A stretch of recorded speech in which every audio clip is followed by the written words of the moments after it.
Hello friends, welcome to the GTU studies. Fluid mechanics and the chapter is fluid and their properties means first chapter of your syllabus and the topic is second part of fluid and their properties. As I have completed the first part of this chapter in previous video lecture and I have said that this chapter is very useful for both kind of examination means for the descriptive type examination as well as MCQ type examination. એટલા માટે હું તમને બંને રીતે હું explain કરીશ. Descriptive type એક્ઝામિનેશનમાં કઈ રીતે ટોપિક પૂછાય તો કેવી રીતે એક્સપ્લેન કરું એન્ડ એમસીક્યુ કેવી રીતના જનરેટ થઈ શકે છે એ બંને હું તમને એક્સપ્લેન કરતો જઈશ. So let me start this video lecture. Four today's video lecture is surface tension. Tension generally આપણે નોર્મલ લેંગ્વેજમાં શું કહીએ છીએ, કંઈક ખેંચાય છે તો આપણે ફોર્સ જે આપીએ છીએ ખેંચાણ ફોર્સ જેને આપણે ટેન્શન ફોર્સ કહીએ છીએ according to the machine design subject. તો એ ટેન્શન ફોર્સ રિલેટેડ જ વર્ડ છે અને સરફેસ ઉપર લાગે છે મીન્સ ફ્લુઇડની જે સરફેસ છે એની ઉપર એ ફોર્સ ક્રિએટ થાય છે. તો એનું રીઝન શું છે એ સમજીએ. તો એના માટે સૌથી પહેલા બે ફોર્સ ક્રિએટ કરવાના છે મીન્સ સમજવાના છે. એક છે કોહેઝન ફોર્સ એન્ડ એડહેઝન ફોર્સ. આ બંનેની ડેફિનેશન પણ પૂછી શકે છે અને એમસીક્યુમાં એનો મિનિંગ પણ પૂછી શકે છે. ફર્સ્ટ ઓફ ઓલ લઈએ કોહેઝન. સપોઝ કોઈ એક આપણે ફ્લુઇડ લઈ લીધું, એની અંદર નંબર ઓફ પાર્ટિકલ્સ છે.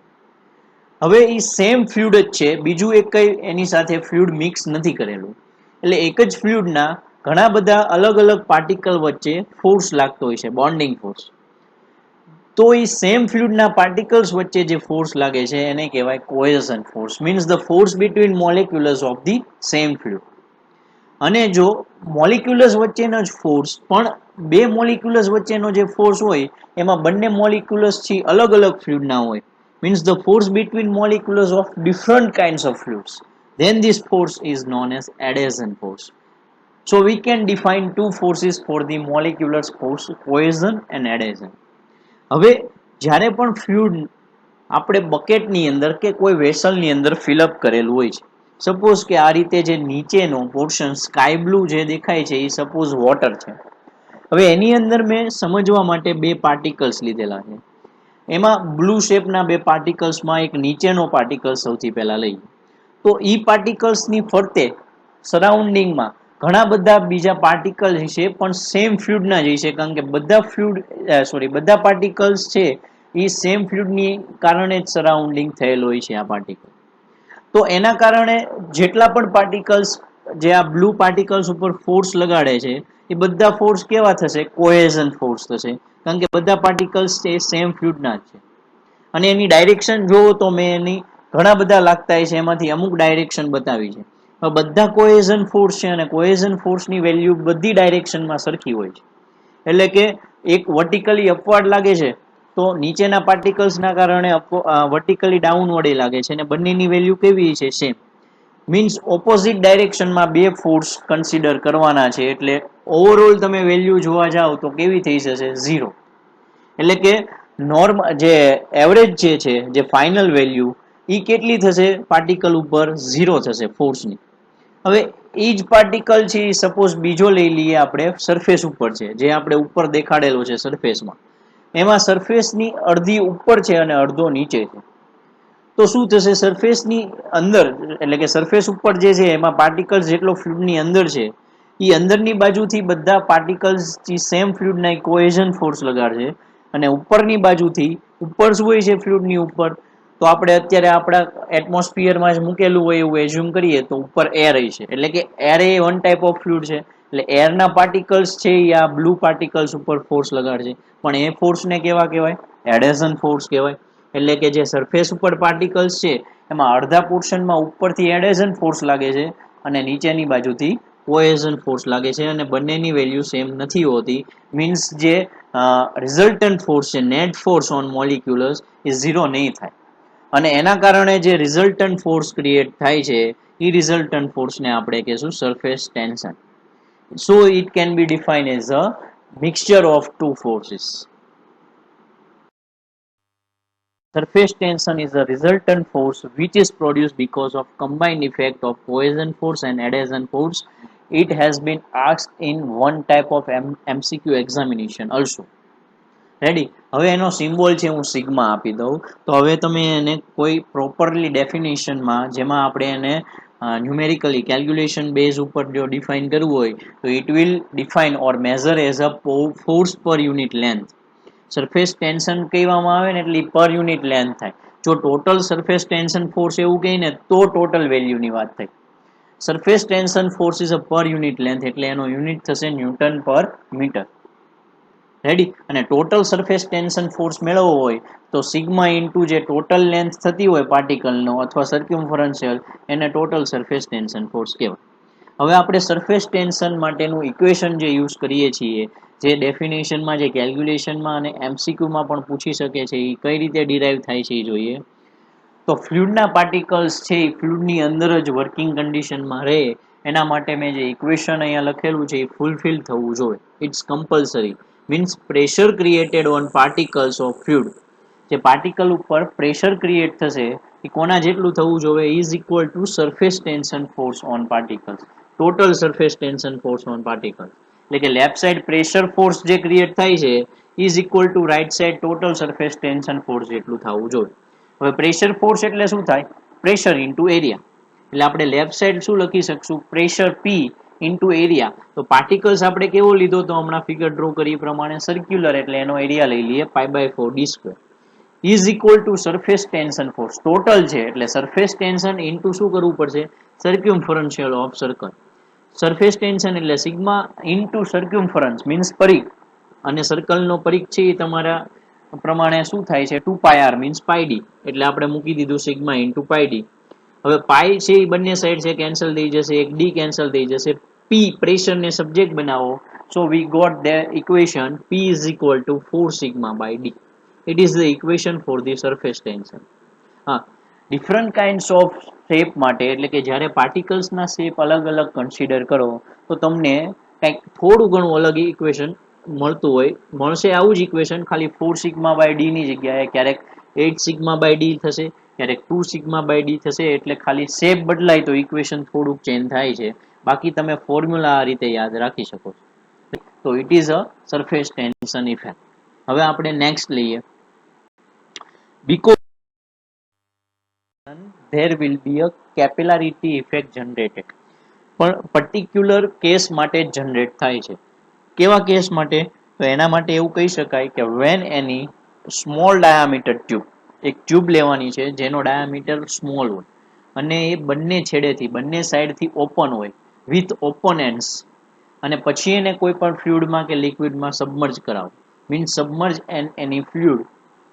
તો ફ્લુઇડનું જે પહેલા સબમર્જ કરાવવા પહેલા જે લેવલ હતું એની જગ્યાએ જ્યારે સબમર્જ કરાવશું ત્યારે ટ્યુબની અંદર ફ્લુઇડનું લેવલ છે એ કાં તો ઇન્ક્રીઝ થઈ જશે મીન્સ રાઇઝ થશે કાં તો ડિક્રીઝ થશે એઝ શોન ઇન ફિગર. ફિગરમાં જુઓ તો બે પાર્ટ છે, એક ઉપરનો અને એક નીચેનો. ઉપરના પાર્ટમાં બે ફિગર છે બરોબર, એક વોટર માટે છે એક મર્ક્યુરી માટે છે. તો વોટર માટે જુઓ લેવલ ઇન્ક્રીઝ થઈ ગયું મીન્સ જ્યારે ટ્યુબ સબમર્જ કરાવી ત્યારે ઓરિજિનલી જે લેવલ હતું એની કરતાં લેવલ ટ્યુબમાં વધારે દેખાય છે. અને જે બીજી સાઈડ ફિગર જુઓ મર્ક્યુરીની તો જે લેવલ ફ્લુઇડનું છે એની જગ્યાએ ટ્યુબની અંદર લેવલ કેવું થાય છે? ઓછું થાય છે. મીન્સ એવું કહી શકાય કે લેફ્ટ સાઈડમાં જે હાઇટ ઇન્ક્રીઝ થઈ એને કહેવાય રાઇઝ અને જે રાઈટ સાઈડ થયું એને કહેવાય fall. So we can define capillarity effect will be rise or fall. અને according to this we can divide the two types of capillarity effect, capillarity rise and capillarity fall. Rise છે એ કેમાં possible છે? જો light liquid use થશો means density of any fluid is low then it is known as a light fluid, then capillarity rise will be generated. And if the density of any fluid will be higher then it is known as a capillarity fall or heavy liquid. Ready? તો water છે એ રાઇઝમાં થશે ને મર્ક્યુરીમાં fall થશે. અને આ MCQ even that ઘણી competitive એક્ઝામમાં પણ આવેલું છે કે વોટરની અંદર કેપિલારિટી રાઇઝ થાય છે કે ફોલ થાય છે. ઓકે, આવું શું કામ થાય છે? તો because of surface tension. Surface ટેન્શનના કારણે આ જનરેટ થતું હોય છે. એટલા માટે કેપિલારિટી ઇફેક્ટનું જે ઇક્વેશન છે એ સરફેસ ટેન્શનના ઇક્વેશનનો યુઝ કરીને સ્ટાર્ટ કરીએ. તો ઇક્વેશન આપણે લઈએ સરફેસ ટેન્શનનું P is equal to 4 sigma by D. Ready? Rise થાય છે કે ફોલ થાય છે એવું મેં નથી લખેલું, કારણ કે રાઇઝ થાય કે ફોલ થાય ઇક્વેશન બંને માટે સેમ આવશે. ખાલી રાઇઝ થતું હોય તો જે આન્સર આવશે એમાં કઈ રીતે ડિફરન્સ ખબર પડશે એ હું તમને લાસ્ટમાં કહું. સપોઝ પહેલા આપણે આ ઇક્વેશન લઈ લીધું. હવે જુઓ તો ફિગરની અંદર ઓબ્ઝર્વ કરો તો નીચેની ફિગર જુઓ, એની અંદર મેં ઇન્ક્લાઇન એરો દેખાડેલા છે. ઉપર જે કર્વ જનરેટ થાય છે ટ્યુબની અંદર સરફેસ ઉપર, એમાં કર્વ જનરેટ થાય છે એના કારણે ઇન્ક્લાઇન જે મેં એરો દેખાડેલો છે એ સરફેસ ટેન્શનની ડાયરેક્શન છે. Means surface tension for created in this capillarity effect is in incline direction. અને આપણે હંમેશા વર્ટિકલ ડાયરેક્શનમાં જ સરફેસ ટેન્શન ફોર્સ લેતા હોઈએ છીએ. એટલે ઇન્ક્લાઇન ડાયરેક્શનના બે પાર્ટ પડે, એક હોરિઝોન્ટલ એક વર્ટિકલ. અને આપણે ખાલી કયો કન્સિડર કરવાનો છે? વર્ટિકલ ડાયરેક્શનનો. એટલે જો એંગલ મેં ફિગરમાં ફાઈ બતાવેલો છે પણ આપણે થીટા કન્સિડર કરીએ તો જે રીતે થીટા અહીંયા ડેવલપ થાય છે એ પ્રમાણે વર્ટિકલ સાઈડ છે એની પાસેની બાજુ થાય. એટલે સિગ્મા ઇન્ક્લાઇન હોય તો વર્ટિકલ એની સાઈડ થાય સિગ્મા કોસ થીટા. એટલે જે P is equal to 4 sigma by d હતું એમાં સિગ્માની જગ્યાએ આપણે સિગ્મા કોસ થીટા યુઝ કરશું. અને P ઇઝ ધ પ્રેશર, અને હાઇડ્રોસ્ટેટિક લો પ્રમાણે P is equal to rho g h આ ઇક્વેશન થાય. એટલે P ની વેલ્યુ આપણે મૂકીએ rho g h is equal to લખી દઈએ 4 sigma cos theta by d. અને આ ઇક્વેશન છે એ તમને યુઝફુલ થશે. હવે નેક્સ્ટ લાસ્ટ સ્ટેપ માટે એમાં એચ ને હવે સબ્જેક્ટ બનાવો, રો જીને છેદમાં જવા દો. So the H is equal to 4 sigma cos theta by rho G D. Ready? બહુ સિમ્પલ ઇક્વેશન છે. હાઇટ કેટલી રાઇઝ થશે કે ફોલ થશે એ મેળવવાનું ઇક્વેશન છે H is equal to 4 sigma cos theta by rho G D. હવે જો ફોલ થતો હોય છે ને તો થીટા છે એ 90 કરતા મોટો થશે. એટલે ઓટોમેટિકલી કોસ 90 કરતા વધારે હોય એંગલ ત્યારે માઇનસમાં આન્સર આવે. એટલે ઓવરઓલ એચ છે એ માઇનસમાં આવે. ઇક્વેશન તો આ જ રહેશે. એટલે જ્યારે એચ માઇનસમાં આવે એટલે સમજી જવું કે ફોલ થાય છે. તો એમસીક્યુમાં તમને કંઈક વેલ્યુ આપીને પૂછેલું હોય કે રાઇઝ થશે કે ફોલ, તો you can find from this equation. Ready? એટલા માટે આ ઇક્વેશન યુઝ થાય છે. અને ડાયરેક્ટ ઇક્વેશન તે તમને પૂછી શકે છે એમસીક્યુ, અથવા તો કેપિલારિટી ઇફેક્ટ છે એ 3 માર્ક્સમાં જીટીયુ ની અંદર પણ પૂછાતું હોય છે. Ready? So it is the capillarity effect. It is the mixture of two words, compress plus ability. So we can define it is the ability of any fluid to be compressed. એટલે કે કોઈ પણ ફ્લુઇડને તમે compress કરતા હો તો કોઈક fluid છે એ વધારે કમ્પ્રેસ થશે, કોઈક ફ્લુઇડ છે એ ઓછું કમ્પ્રેસ થશે. How it will be possible? તો આવું થાય છે એનું રીઝન છે ફ્લુઇડ, દરેક ફ્લુઇડની પોતાની પ્રોપર્ટી અલગ અલગ હોય છે. તો જે પ્રોપર્ટીના કારણે વધારે કમ્પ્રેસ થાય છે કે ઓછું કમ્પ્રેસ થાય છે એ કમ્પ્રેસિબિલિટી ડિફાઇન કરે છે. મીન્સ તમે ફિગરમાં જોઈ શકો છો, જ્યારે આપણે ફ્લુઇડની ઉપર ફોર્સ આપશું મીન્સ પ્રેશર ક્રિએટ કરશું તો વોલ્યુમ ડિક્રીઝ થશે. અને આપણે રાઈટ સાઈડની ફિગર જુઓ તો પ્રેશર ઊંધી ડાયરેક્શનમાં ક્રિએટ મીન્સ ફોર્સ છે એ અપવર્ડ ડાયરેક્શનમાં આપશું તો વોલ્યુમ ઇન્ક્રીઝ થશે, ડેન્સિટી ડિક્રીઝ થશે. તો કમ્પ્રેસ થાય છે કે નથી થતું, પછી તમે કેટલું કમ્પ્રેસ થાય છે એની એબિલિટી ચેક કરો તો એ ડિફાઇન કરીને આપશે કમ્પ્રેસિબિલિટી. અને સેકન્ડ ડેફિનેશન છે કે it is the reciprocal of bulk modulus, means inverse of કે. બલ્ક મોડ્યુલસનો સિમ્બોલ શું હોય છે? કે. એટલે કે 1/k થાય કમ્પ્રેસિબિલિટી માટે. હવે કે એટલે શું છે? Bulk modulus. અને bulk modulus as per the fundamental of machine design આપણે ડિફાઇન કરેલું છે already. K is equal to શું થાય? Minus delta P by DV by D. Change in pressure upon volumetric strain. અને વોલ્યુમ છે એ reduce થતું હોય છે. જો ફર્સ્ટ ફિગરમાં પ્રેશર તમે વધારતા જાઓ મીન્સ ડેવલપ કરતા જાઓ એટલે વોલ્યુમ ડિક્રીઝ થતું જાય. એટલે વોલ્યુમેટ્રિક સ્ટ્રેન છે ને એનો આન્સર માઇનસમાં મળે. એટલે મેં અહીંયા ઇક્વેશનમાં માઇનસ કન્સિડર કરેલું છે, બાકી કન્સિડર કરવાની જરૂર નથી. હવે કે ને 1/k કર્યો એટલે કમ્પ્રેસિબિલિટી મળી જાય. એટલે ડીવી બાય ડીવી ઉપર વયું જાય, ડેલ્ટા પી છે એ નીચે આવી જશે. તો આ થઈ ગયું કમ્પ્રેસિબિલિટી. અને આ જે લાસ્ટ ઇક્વેશન છે એ એમસીક્યુમાં બહુ બધી વાર પૂછાયેલું છે કે કમ્પ્રેસિબિલિટી ઇઝ વોટ. તો ઘણા બધાને કન્ફ્યુઝન હોય છે, ઘણા બધા ડેલ્ટા પી ઉપર લખીને આવે છે કારણ કે એવી રીતે જ યાદ રહેતું હોય છે. પણ આ રીતે સમજી લેશો તો ભૂલાશે નહીં. પ્રેશર જ છે એક પ્રકારનું, પણ વેપર રિલેટેડ કાંઈ પ્રેશર છે. હવે સપોઝ કોઈ એક ફ્લુઇડ છે, તમે એક ક્લોઝ વેસલમાં લઈ લો. રેડી? કઈ રીતે ફિગરની અંદર ઓબ્ઝર્વ કરેલું છે.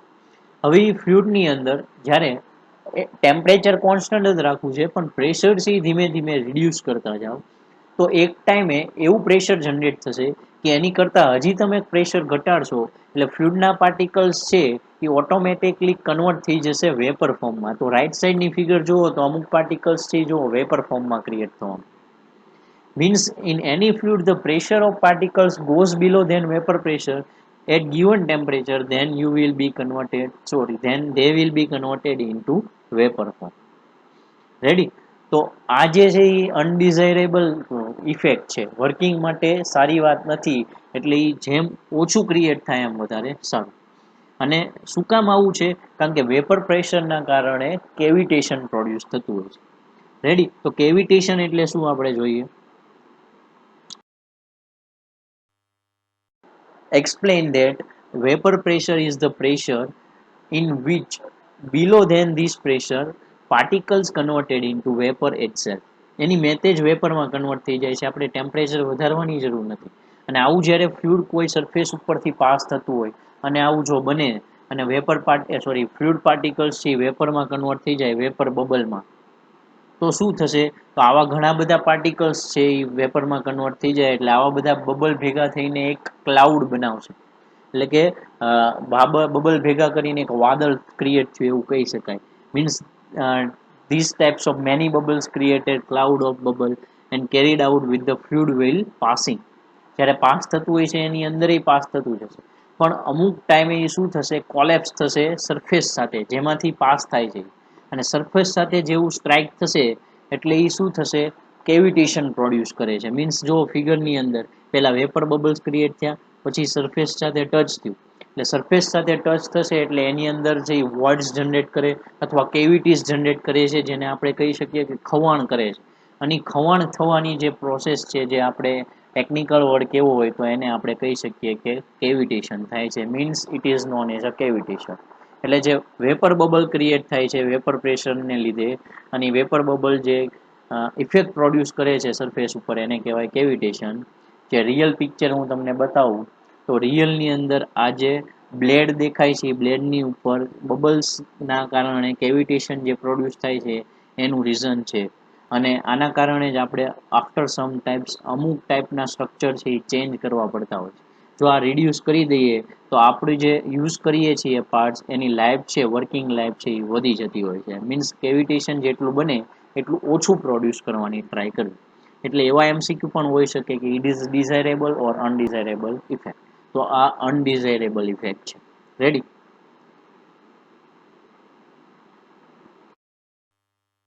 My first part of video lecture, first part of this chapter and second part of this chapter. આખું ચેપ્ટર સમજ્યા પછી હવે તમે કોઈ પણ એમસીક્યુ કે ડિસ્ક્રિપ્ટિવ એક્ઝામમાં બધી ડેફિનેશન ક્લિયર કરવા માટે કેપેબલ છો. રેડી? આઈ હોપ તમને સમજાણું હોય છે. જો આ રિલેટેડ કોઈ પણ ક્વેરી હોય તો મારી ઘણી બધી કોન્ટેક્ટ ડિટેલ્સ છે, બરોબર? એ પ્રમાણે તમે યુટ્યુબ વિડીયોમાં પણ નીચે કોમેન્ટ આપીને તમે ક્વેશ્ચન્સ છે એ પૂછી શકો છો. રેડી? આ જ રીતે તો વિડીયો લાઇક કરતા રહ્યો, શેર કરતા રહ્યો and subscribe my GTU studies channel. Thank you.